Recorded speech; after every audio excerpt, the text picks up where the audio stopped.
All right, San Diego State, they get the win over Nevada back at Viejas, and then they'll have a Saturday showdown against Boise.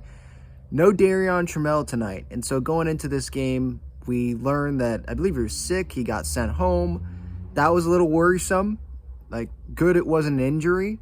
But Darion has been a very valuable piece to this Aztecs team here as of late. I mean, remember the Gonzaga game? He was huge on the road there when they got that win. So I was just wondering, like, how is San Diego State going to be able to fill that void with Darion Trammell? And what players were going to step up without Trammell here tonight? And Reese Waters was able to do that, double-digit points for him. Jay Powell, obviously not the same position as Darion Trammell, but he had some pretty electric moments, some really good dunks, made a three. Not a lot of points. I think he had 8 points, but 10 rebounds, double digits in the rebounds. That was an area that San Diego State was really good at today. 44 rebounds. They out-rebounded Nevada easily, like wasn't even close. The defense held Nevada to 0 points from 3 in the first half. Now, credit to Nevada. I will give them credit. Second half, they shot better. They got back in it. Lamont Butler had to exit the game for a little bit because he had blood on his hand, and so I had to get that taped up, and then he was kind of quiet for a little bit scoring-wise when he came back into the game. But San Diego State, they, as John Schaefer, I believe, tweeted moments ago, San Diego State, they took a punch, and they punched right back. They got up because they ended up winning this game by double digits. It was a double-digit lead. I think it was 16 points at one point, and then now it was tied, and then San Diego State double digits again.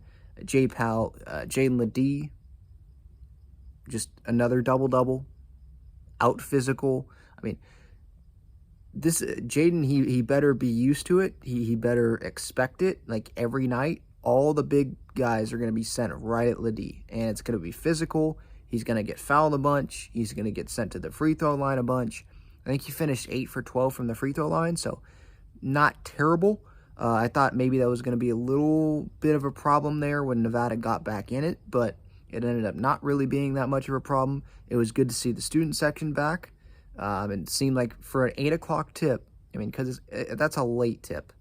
I mean, come on. Can these games, I get it, TV, they want the late window on CBS Sports, but 8 o'clock tip, that seems a little excessive. Can we get that a little bit earlier? But fans showed up. It was not very many empty seats there at Viejas, and they had the halftime ceremony with the getting the numbers back next to Kawhi, getting them up there on the rafters, so that was cool.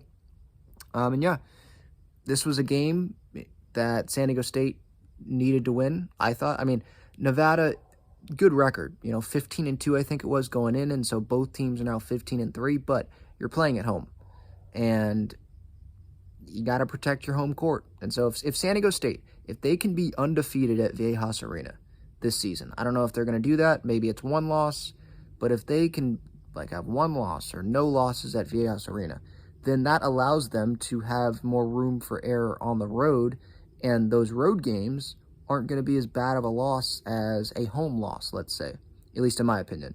I don't know what the numbers are going to say on that, but obviously playing at Viejas with that crowd and winning is super important. And San Diego State got the job done, and we'll see what they can do coming up this weekend. I believe that game, if it's not on CBS, big CBS, it's on CBS Sports, I think.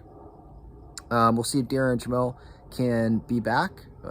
Hoping, obviously, that he'll be back because he was missed tonight. But some other guys stepped up, and San Diego State, they were able to get back to double digits with the lead after it being tied.